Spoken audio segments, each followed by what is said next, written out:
Sangha Fashion, the bridal destination, Tirur. Tirur എട്ടിക്കടവിൽ പ്രവർത്തിച്ചിരുന്ന massage centre Tirur police പൂട്ടി. Massage സെന്ററിലെത്തിയ യുവാവിനെ ആക്രമിച്ച് പണവും സ്വർണവും കവർന്നതിന് പിന്നാലെയാണ് നടപടി. സംഭവത്തിൽ കൂടുതൽ പ്രതികൾ ഉൾപ്പെട്ടിട്ടുണ്ടോ, ഗൂഢാലോചന നടന്നിട്ടുണ്ടോ എന്നുള്ള കാര്യങ്ങൾ അന്വേഷിച്ചു വരികയാണെന്ന് CI പറഞ്ഞു. മെയ് 8-നാണ് സംഭവം നടന്നത്. അന്നാറ എട്ടിക്കടവിൽ പ്രവർത്തിച്ചിരുന്ന മസാജ് സെന്ററിലെത്തിയ തെക്കൻകുറ്റൂർ സ്വദേശിയായ യുവാവിനെയാണ് നടത്തിപ്പുകാരനും യുവതിയും ചേർന്ന് ആക്രമിച്ച് പണവും സ്വർണവും കവർന്നെന്ന പരാതിയുള്ളത്. സ്ഥാപനത്തിൽ മോശമായി പെരുമാറിയെന്നതിൽ യുവാവിനെതിരെയും പരാതിയുണ്ട്. ഇതിനു മുമ്പും 3-ാം തീയതി അവിടെ ഇതുപോലെ തന്നെ ഈ സ്പാ സെന്ററിൽ മസാജിന് വേണ്ടി പോയിരുന്നു. അന്നത്തെ വിഷയം ഇതുമായിട്ട് ബന്ധപ്പെട്ട്, ഈ കേസുമായിട്ട് ബന്ധപ്പെട്ട് ഈ സ്ത്രീകൾ പറഞ്ഞിട്ടുള്ള മൊഴികളുടെ അടിസ്ഥാനത്തിൽ എടുത്തിട്ടുള്ള ഈ പരാതിക്കാരനെതിരെ എടുത്തിട്ടുള്ള 2 കേസുകളുടെ കാര്യമാണ്. അതിൽ ആദ്യത്തെ സംഭവം ഉണ്ടായത് 3-ാം തീയതി.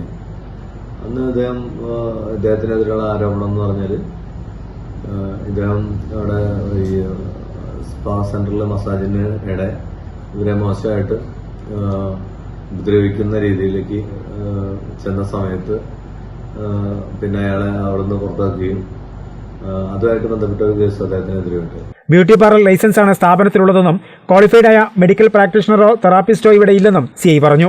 ഇതിൽ ഏറ്റവും പ്രധാനപ്പെട്ട കാര്യം എന്ന് പറഞ്ഞാൽ ഈ സ്പാ നടത്തുകാരൻ, ഇതിൽ ഒന്നാം പ്രതിയായിട്ടുള്ള സൗദ് എന്ന് പറഞ്ഞ അയാള് നിരവധി കേസുകളിൽ പ്രതിയാണ്. 10 കേസോളം ഇദ്ദേഹത്തിനെതിരെ ഉണ്ട് വിവിധ സ്റ്റേഷനുകൾ. അത് തിരുവനന്തപുരം ജില്ലയിൽ ഉണ്ട്, അതുപോലെ തന്നെ എറണാകുളം ജില്ലയിൽ, ആലപ്പുഴ ജില്ലയിൽ. അതെല്ലാം തന്നെ മോഷണ കേസുകളാണ്. കൂടാതെ ഇദ്ദേഹത്തിനെതിരെ സെക്യൂരിറ്റി പ്രൊസീഡിങ്സ് ഇനിഷ്യേറ്റ് ചെയ്തിട്ടുണ്ട്. അപ്പം അത്തരത്തിലുള്ള ഒരു പ്രതിയാണ് ഈ സ്പാ നടത്തുകാരനുള്ളത് എന്നുള്ളതാണ് ഇതിന്റെ ഏറ്റവും മോശമായിട്ടുള്ളൊരു വശം. ഇതിന് ഞങ്ങൾ അതിന്റെ ലൈസൻസ് പരിശോധിച്ചപ്പോൾ ബ്യൂട്ടി പാർലർ എന്നുള്ള രീതിയിലുള്ള ലൈസൻസ് ആണ് കൊടുത്തിട്ടുള്ളത്. അതുപോലെ തന്നെ അവിടെ ഈ ക്വാളിഫൈഡ് ആയിട്ടുള്ള മെഡിക്കൽ പ്രാക്ടീഷണറോ അതുപോലെ തന്നെ തെറാപ്പിസ്റ്റുകളോ അവിടെ ഉണ്ടായിരുന്നില്ല. ഇതിൽ പ്രതിയായിട്ട് വന്നിട്ടുള്ള മറ്റു 2 സ്ത്രീകൾക്ക് ഇത്തരത്തിലുള്ള ലൈസൻസ് ഒന്നുമില്ല. അപ്പം ഈ ഇതുമായിട്ട് ബന്ധപ്പെട്ട് ഞങ്ങളത് പെട്ടെന്ന് തന്നെ അത് കൂട്ടിയിട്ടുണ്ട്. ഞാൻ തന്നെ സെക്രട്ടറിയായിട്ട് ബന്ധപ്പെട്ട് മറ്റ് നടപടികൾ ചെയ്യുന്നുണ്ട്.